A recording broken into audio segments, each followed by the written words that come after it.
नमस्कार साथियों, आप सभी का द मिस्टर क्लासेस में स्वागत है।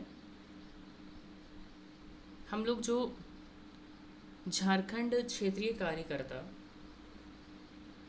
का जो फॉर्म आने वाला है, यानी कि जो अगस्त से भराएगा, उसमें आप लोगों को मैंने बताया था कि पेपर 2 जो हिंदी का है उसका क्लासेस अभी चालू है।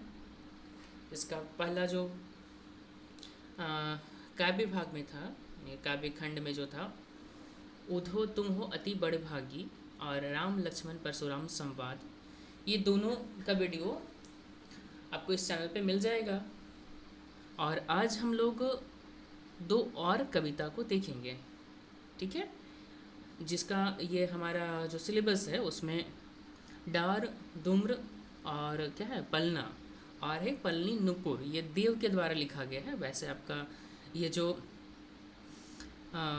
सिलेबस में लिखा गया है वो कविता जो है सो आधा अधूरा लिखा गया है, लेकिन ये पूरा कविता का नाम है सवैया कवित्त, ठीक है। सवैया और कवित्त होगा, ठीक है। यहाँ पे और लिखना ये भूल गए हैं तो कोई बात नहीं। तो आज हम वो पढ़ने वाले हैं और दूसरा आत्मकथ्य जो आपका जयशंकर प्रसाद के द्वारा लिखा गया था, वो दोनों कविता हम आज पढ़ेंगे। और आप लोगों से अनुरोध है कि वैसे विद्यार्थी जो इस परीक्षा की तैयारी कर रहे हैं उन तक कृपया यह वीडियो अवश्य पहुंचाएं, क्योंकि इसमें हिंदी के बाद आप लोगों को झारखंड और जो जीएस पेपर 3 है, मतलब वो आपका वो भी पढ़ाया जाएगा। Free of cost complete syllabus cover कराया जाएगा।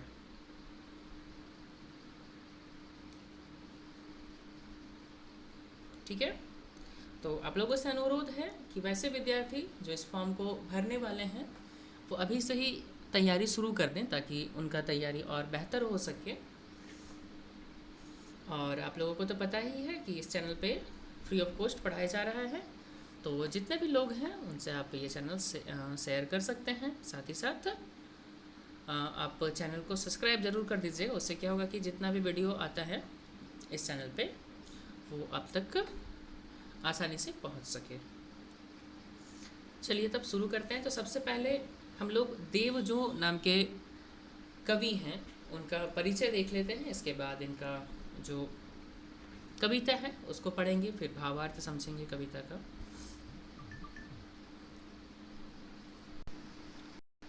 तो देव का जन्म इटावा उत्तर प्रदेश में सन 1673 में हुआ था। उनका पूरा नाम देवदत्त द्विवेदी था। देव के अनेक आश्रयदाताओं में औरंगजेब के पुत्र आजम शाह भी थे, परंतु देव के सबसे अधिक संतोष और सम्मान उनकी कविता के गुणग्राही आश्रयदाता जो थे भोगीलाल से प्राप्त हुआ था। उन्होंने उनकी कविता पर रीझकर लाखों की संपत्ति दान की।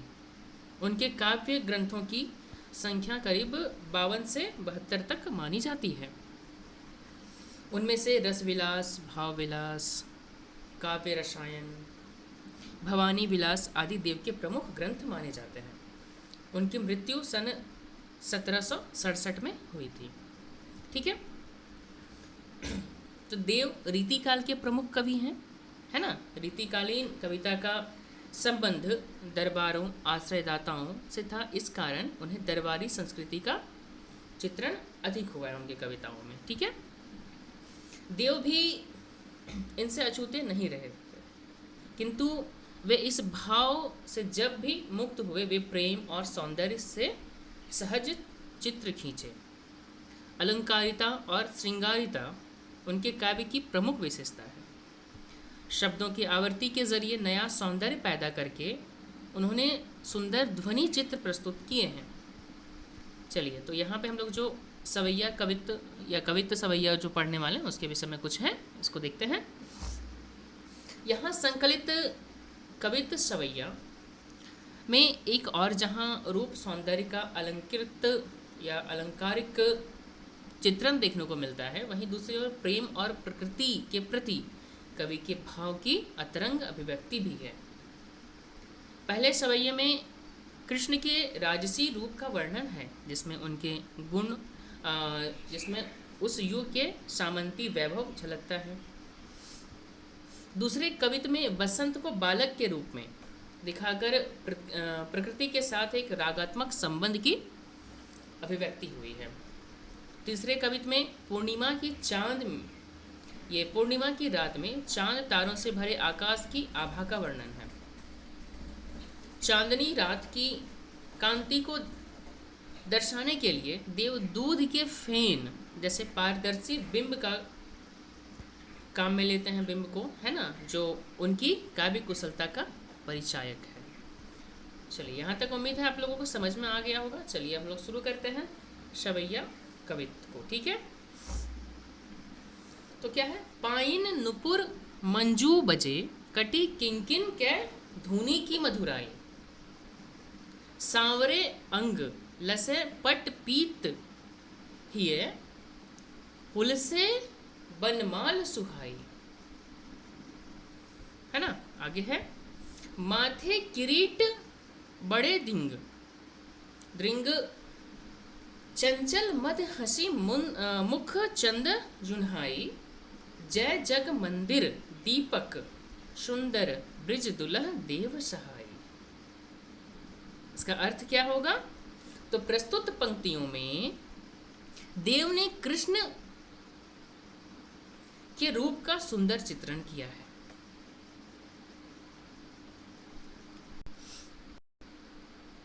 कृष्ण के पैरों में घुंघरू और कमर में करधनी है, जिससे मधुर ध्वनि निकल रही है। उनके सांवले शरीर पर पीले वस्त्र तथा गले में वैजंती माला सुशोभित हो रही है। उनके सिर पर मुकुट है तथा आंखें बड़ी बड़ी और चंचल हैं। उनके मुख पर मंद मंद मुस्कुराहट है, जो किरणों के समान सुंदर है। ऐसे श्री कृष्ण जगत रूपी मंदिर के सुंदर दीपक हैं और ब्रज के दुल्हा प्रतीत हो रहे हैं। ठीक है, समझने में कोई परेशानी नहीं है। ये पीडीएफ जो है सो आप आराम से टेलीग्राम चैनल से डाउनलोड कर सकते हैं, जो द मिस्टर क्लासेस के नाम से उपलब्ध है। उसका लिंक डिस्क्रिप्शन बॉक्स में आपको मिल जाएगा। चलिए, दूसरा आता है डार दुम्र पालन बिछौना, नौ पल्लव के सुमन झिंगोला सोहे तन छवि भारी दे।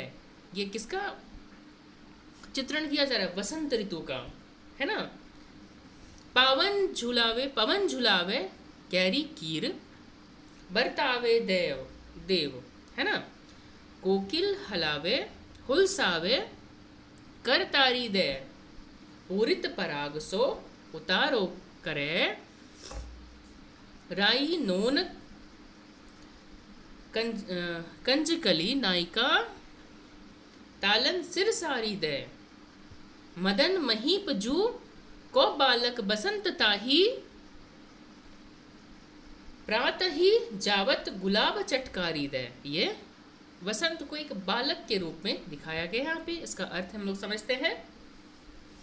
तो इन पंक्तियों में कवि ने बसंत के आगमन की तुलना एक नव बालक के आगमन से करते हुए प्राकृतिक में होने वाले परिवर्तनों को उस समान या उस रूप में दिखाया है। जिस तरह परिवार में किसी बच्चे के आगमन पर चेहरे खिल जाते हैं, उसी प्रकार प्रकृति में बसंत के आगमन पर चारों ओर रौनक छा गई है। प्रकृति में चारों ओर रंग बिरंगे फूल को खिला देखकर ऐसा लगता है मानो प्रकृति राजकुमार बसंत के लिए रंग बिरंगे वस्त्र तैयार कर रही हो। ठीक वैसे ही जैसे घर के बालक को रंग बिरंगे वस्त्र पहनाते हैं। पेड़ों की डालियों में नए नए पत्ते निकल आने से वो झुक सी जाती है। मंद मंद हवा के झोंके से वे डालियां ऐसे हिलती डुलती हैं जैसे घर के लोग बालक को झूला झुलाते हैं। बागों में कोयल, तोता, मोर आदि विभिन्न प्रकार के पक्षियों की आवाज सुनकर ऐसा लगता है मानो वे बसंत यानी कि बालक बसंत के जीव बहलाव की कोशिश कर रहे हों।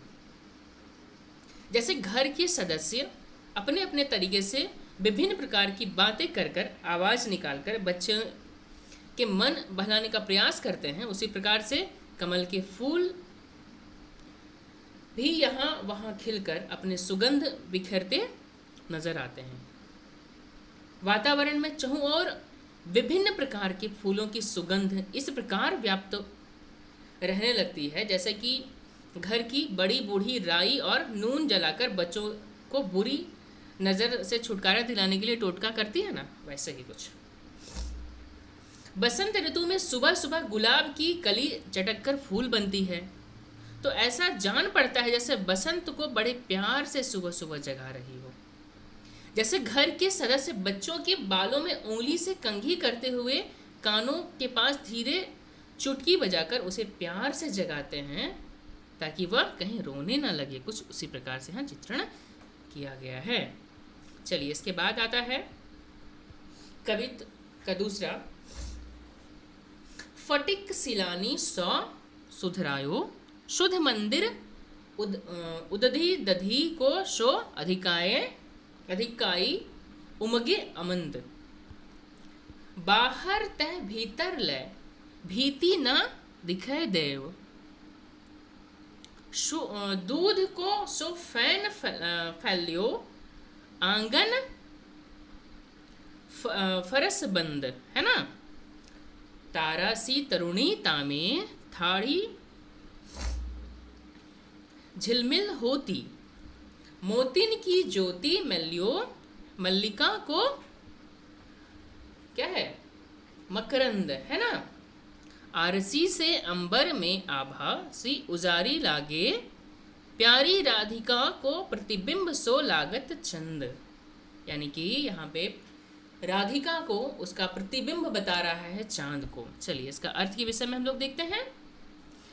आप लोगों को बार बार हम कह रहे हैं कि यदि किसी चीज़ में समझने में प्रॉब्लम हो तो कृपया कमेंट ज़रूर करें।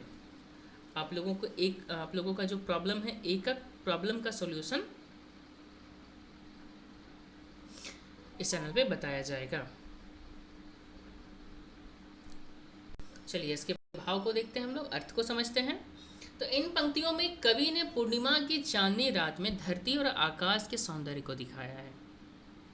पूर्णिमा की रात में धरती और आकाश में चांदनी की आभा इस तरह फैली है जैसे स्फटिक, है ना, जो प्राकृतिक क्रिस्टल होता है उसके विषय में बात हो रहा है। जैसे स्फटिक नामक शिला से निकलने वाली दूधिया रोशनी संसार रूपी मंदिर पर ज्योतित हो रही है, यानी कि प्रकाशमान हो रही है। कवि की नज़र जहाँ भी कहीं पड़ती है वहाँ उन्हें चांदनी ही दिखाई पड़ती है। उन्हें ऐसा प्रतीत होता है जैसे धरती पर ही दही का समुद्र हिलोरे ले रहा हो। चांदनी इतनी झीनी और पारदर्शी है कि नज़रें अपनी सीमा तक स्पष्ट देख पा रही हैं। नज़रों को देखने में कोई व्यवधान नहीं आ रहा है। धरती पर फैले चांदनी की रंगत फर्श पर फैले दूध के झाग के समान उज्जवल है तथा उसकी स्वच्छता और स्पष्टता दूध के बुलबुले के समान झीनी और पारदर्शी है। इस चांदनी रात में कवि को तारे सुंदर सुसज्जित युवती जैसे प्रतीत हो रही हैं, जिनके आभूषण की आभा मल्लिका पुष्प के मकरंद से मिली मोती की ज्योति के समान है। संपूर्ण वातावरण इतना उज्जवल है कि आकाश मानो स्वच्छ दर्पण हो जिसमें राधा का मुख्य चंद्र प्रतिबिंबित हो रहा है।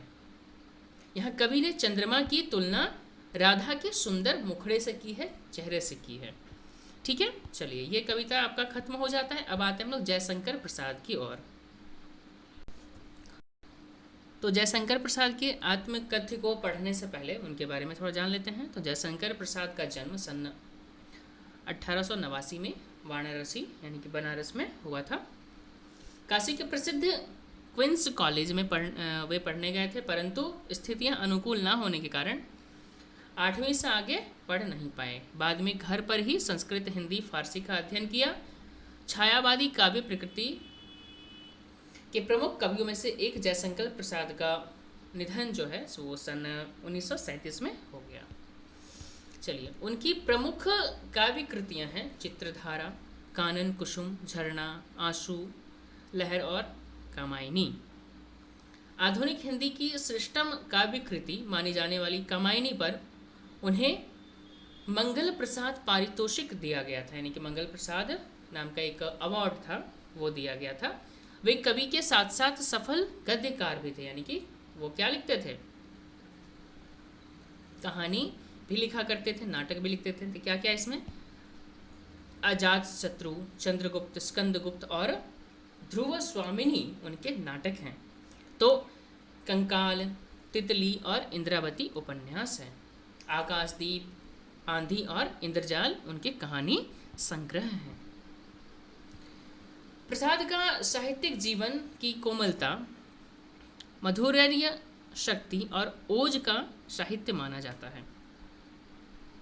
छायावादी कविता की अतिशय कल्पनीयता, सौंदर्य का सूक्ष्म चित्रण, प्रकृति प्रेम, देश प्रेम और शैली की लाक्षणिकता उनकी कविता की प्रमुख विशेषता है।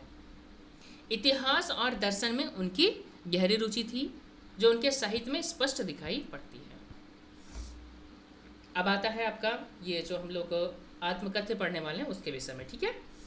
तो प्रेमचंद्र के संपादन में हंस पत्रिका जो था, हंस नाम का पत्रिका था, का एक आत्मकथा विशेषांक निकालना तय हुआ। प्रसाद जी के मित्रों ने आग्रह किया कि वे अपनी आत्मकथा लिखें। प्रसाद जी इससे सहमत न थे। इसी असहमति के कारण जो है सो तर्क से पैदा हुई कविता आत्मकथ्य है, ठीक है। इस कविता यह कविता पहली बार 1932 में हंस के आत्मकथा विशेषांक में प्रकाशित हुई थी। छायावादी शैली में लिखी गई इस कविता में जयशंकर प्रसाद ने जीवन के यथार्थ एवं अभाव की पक्ष में मार्मिक अभिव्यक्ति की है। छायावादी सूक्ष्मता के अनुरूप ही अपने मनोभावों को अभिव्यक्त करने के लिए जयशंकर प्रसाद ने ललित, सुंदर एवं नवीन शब्दों और बिंबों का प्रयोग किया। इन्हीं शब्दों एवं बिंबों के सहारे उन्होंने बताया कि उनके जीवन की कथा एक सामान्य व्यक्ति के जीवन की कथा है। इनमें कुछ भी नहीं जिनसे वह महान और रोचक मानकर लोग वाह वाह करें। कुल मिलाकर इस कविता में एक तरफ कवि द्वारा यथार्थ की स्वीकृति है, तो दूसरी तरफ एक महान कवि की विनम्रता भी है। चलिए एक एक करके हम लोग पढ़ते हैं आत्मकथ्य को।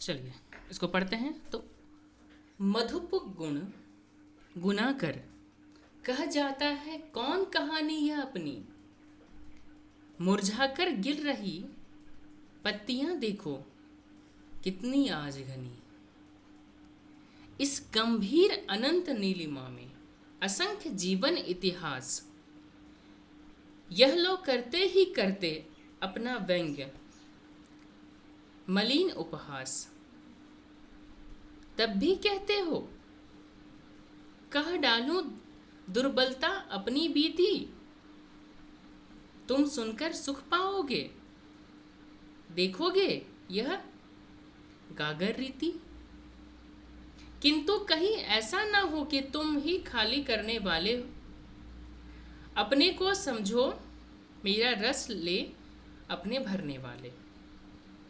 चलिए इसमें एक हम नोट लिखे हैं, उसको ध्यान दीजिएगा। कवि को जब अपनी आत्मकथा लिखने का प्रस्ताव मिला तब अतीत में घटित सभी घटनाएं एक एक करके उनकी आंखों के सामने आने लगती हैं। इस वाक्यांश में कवि अपने मित्रों से भी प्रश्न करते हैं आखिर वे कवि की आत्मकथा क्यों सुनना चाहते हैं, ठीक है। चलिए इसके व्याख्या को देखते हैं। व्याख्या क्या है?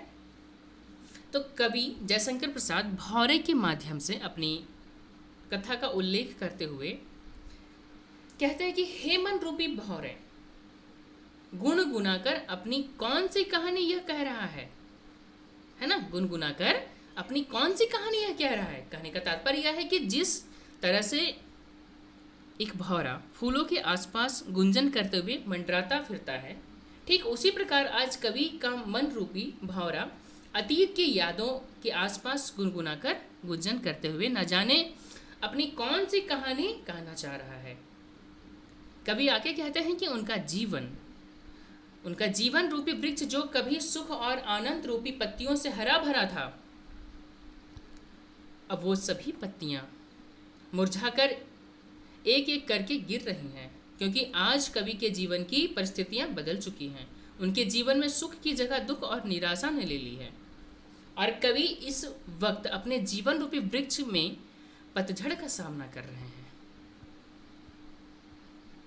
हिंदी साहित्य रूपी इसी विशाल विस्तार वाले आकाश में ना जाने कितने महान पुरुषों अर्थात लेखकों के जीवन का इतिहास उनकी आत्मकथा के रूप में मौजूद है। इन्हें पढ़कर ऐसा प्रतीत होता है कि वह स्वयं अपना मजाक उड़वाते हैं। कहने का तात्पर्य यह है कि लोग इन महान लेखकों की आत्मकथा को पढ़कर उनकी कमियों का मजाक बनाते हैं। इसे कड़वे सत्य को जानते हुए भी प्रत्येक व्यक्ति एक दूसरे के दुर्बलताओं और कमजोरियों का मजाक बनाने में लगा है।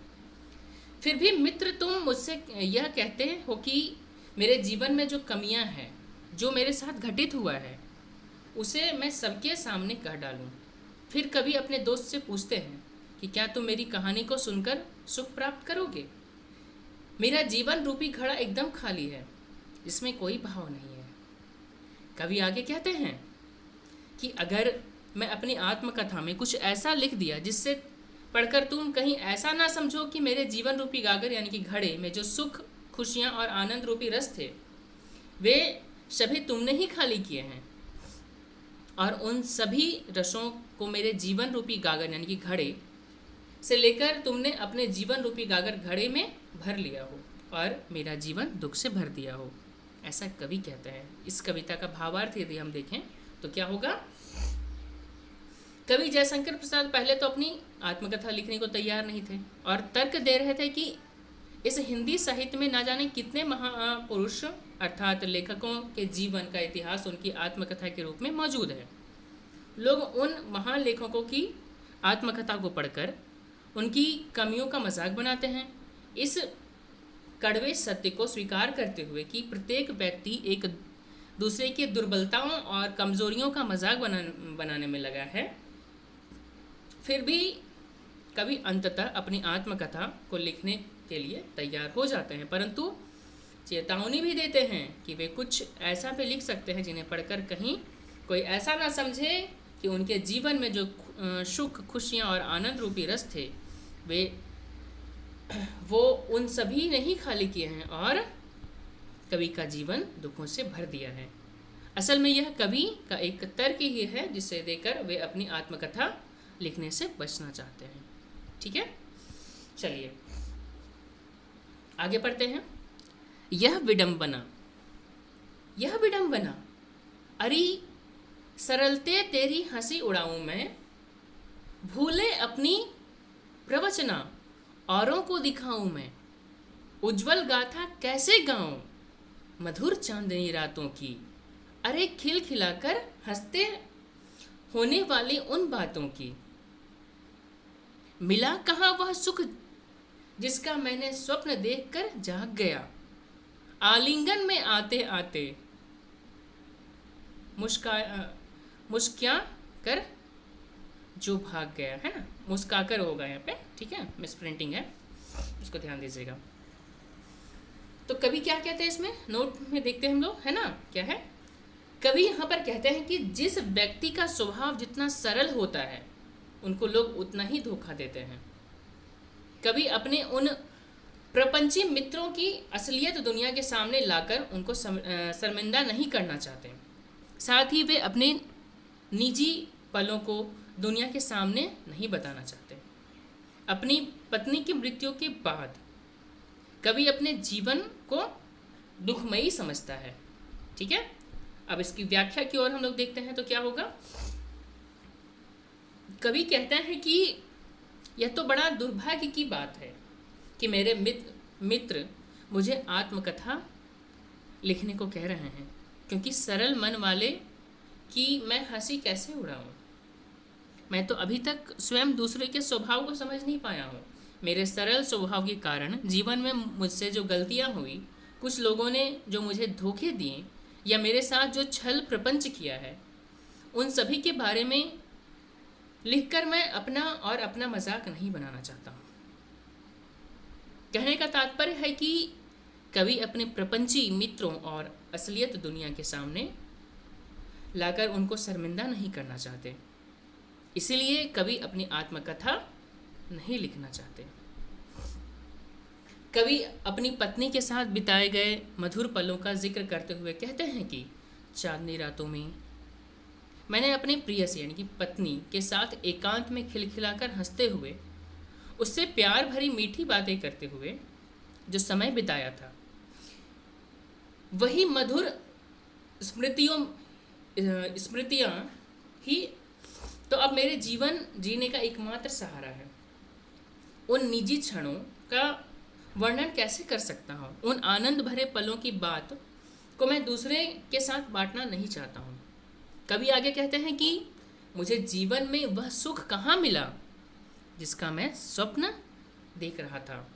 उस स्वप्न को देखते देखते अचानक मेरी आंख खुल गई। मैं जिस सुख की कल्पना कर रहा था वह सुख मेरी बाहों में आते आते अचानक मुझे धोखा देकर भाग गया।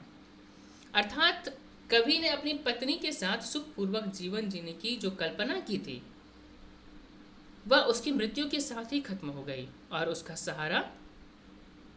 उनका सारा जीवन दुखों से भर गया। यदि इसकी भावार्थ की बात करें तो कवि अपनी आत्मकथा को लिखने और तर्क देते हैं, ना लिखने के और तर्क देते हैं और बताते हैं कि वे अपने धोखेबाज मित्रों की असलियत दुनिया के सामने लाकर उनको शर्मिंदा नहीं करना चाहते हैं। और कवि की पत्नी की मृत्यु युवावस्था में ही हो गई थी। अपनी पत्नी के साथ बिताए मधुर पलों की स्मृतियाँ ही अब कवि के जीवन जीने का एकमात्र सहारा और मार्गदर्शक है। इसीलिए वे अपनी पत्नी के साथ बिताए हुए उन मधुर पलों को अपनी उज्जवल गाथा के रूप में देखते हैं और उन्हें किसी के साथ बांटना नहीं चाहते हैं। चलिए नेक्स्ट आता है। जिसके अरुण कपोलों की मतवाली सुंदर छाया में अनुरागणी उषा लेती थी निज सुहाग मधुमाया में, उसकी स्मृति पाथे बनी है थके पथी की पंथा की। सीवन को उधेड़ कर देखो क्यों मेरी कंथा की। छोटे से जीवन की कैसे बड़ी कथाएं आज कहूँ, क्या यह अच्छा नहीं है? क्या यह अच्छा नहीं कि औरों की सुनता मैं मौन रहूं? सुनकर क्या तुम भला करोगे मेरी भोली आत्मकथा? अभी समय भी नहीं थकी सोई है मेरी मौन व्यथा। वाह, चलिए इसके बारे में जानते हैं। नोट में क्या है? तो उपरोक्त पंक्ति में कवि अपनी पत्नी की सुंदरता का बखान कर रहे हैं। अपनी पत्नी की सुंदरता की तुलना कवि ने उदित होती सुबह से की है। कवि यहाँ तर्क दे रहे हैं कि अभी भी उनकी आत्मकथा लिखने का सही समय नहीं आया है, क्योंकि उन्होंने अभी तक कोई बड़ी उपलब्धि हासिल नहीं की है और ना ही वे अभी अपने दुखों को पूरना चाहते हैं। इसकी व्याख्या देखें तो कवि अपनी प्रिया के सौंदर्य का वर्णन करते हुए कहते हैं कि उनके लाल गालों को देखकर ऐसा लगता है जैसे उनके लाल गालों की मदहोश कर देने वाली सुंदर छाया में प्रेम बिखेरती हुई प्रेम भरी सुबह सुहागिनी की तरह उदित हो रही है। अर्थात ऐसा लगता है जैसे सुबह अपनी लालिमा उसी से लिया करती थी। आज मैं उसकी ही यादों का सहारा लेकर अपने जीवन के रास्ते की थकान दूर करता हूँ। अर्थात उसकी यादें मेरे थके हुए जीवन का सहारा बनी। अर्थात कहने का तात्पर्य यह है कि कवि के अपनी पत्नी के साथ बिताए क्षण ही अब उसके जीने का एकमात्र सहारा है। इसीलिए कवि उन्हें किसी के साथ बांटना नहीं चाहते हैं, उन्हें सिर्फ अपने दिल में संजो कर रखना चाहते हैं। आगे कवि पूछ रहे हैं कि मेरे अंतर्मन रूपी गुदड़ी की सिलाई को उधेड़ कर उसके भीतर तुम क्या देखना चाहते हो? उधड़ी समझ में आ रहा है, फटा हुआ कपड़ा या फिर वैसा कपड़ा जो पुराना हो चुका है, उसका सिलाई को उधेड़ कर तुम भीतर क्या देखना चाहते हो? मेरा जीवन बहुत छोटा है, उसकी बड़ी बड़ी कहानियां मैं कैसे लिखूं? अर्थात मेरे जीवन की कहानी जानकर तुम क्या करोगे? क्योंकि इस छोटे से जीवन में मैंने अभी तक सुनाने लायक कोई बड़ी उपलब्धि हासिल नहीं की है जो मैं तुम्हें सुना सकूं। कवि आगे कहते हैं कि यह ज़्यादा बढ़िया रहेगा कि मैं चुप रहकर अपनी शांति के साथ अन्य लोगों की कहानियां या आत्मकथाओं को सुनूं। तो मेरी आत्मकथा सुनकर क्या प्रेरणा प्राप्त कर सकोगे? कहने का तात्पर्य यह है कि कवि के अनुसार उनकी आत्मकथा में ऐसा कुछ भी खास नहीं है, या उन्होंने अभी तक ऐसी कोई उपलब्धि हासिल भी नहीं की है जिन्हें पढ़कर किसी को खुशी मिले या जिसे पढ़ने में किसी को रुचि हो। कवि यहाँ पर एक तर्क देते हुए कहते हैं कि वे वैसे भी अभी सही समय नहीं है अपने दुख भरे क्षणों को याद करने का, क्योंकि उनका दुख इस समय शांत है, वह अभी थक कर सोया है।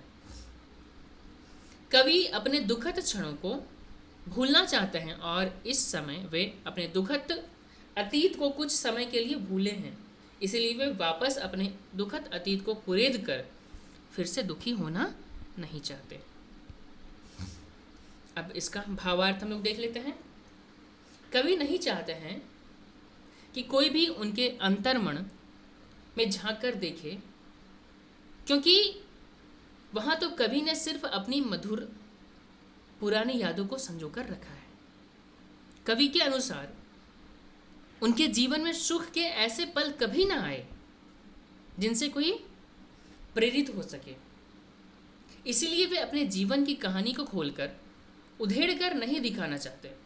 इसलिए कवि कहते हैं कि उन दुखों या दुख भरे क्षणों को जिन्हें वे भूल चुके हैं उन्हें फिर से याद करने के लिए उन्हें कोई मत कहो, क्योंकि उनके याद करने से उनके मन में फिर से हलचल होने लगेगी और वे फिर से दुखी हो जाएंगे। इसलिए कवि कहते हैं कि उन्हें आत्मकथा लिखने के लिए मत कहो। ये था जयशंकर प्रसाद का आत्मकथा। चलिए, तो आज हम लोगों ने दो कविताओं को कवर किया, सवैया और कवित, और दूसरा जयशंकर प्रसाद की आत्मकथा। ठीक है, यदि वीडियो अच्छा लगे तो दूसरे के साथ शेयर करें, साथ ही साथ चैनल को सब्सक्राइब करें, और यदि आप लोगों को कहीं समझने में परेशानी हो रही है तो कृपया कमेंट बॉक्स आप लोगों के लिए खुला है, कमेंट करिए, उसका तत्काल निवारण आप लोगों को दे दिया जाएगा। और ये PDF डाउनलोड करने के लिए आप हमारे टेलीग्राम द मिस्टर क्लासेस को ज्वाइन कर सकते हैं। तब तक के लिए धन्यवाद, अपना ख्याल रखें।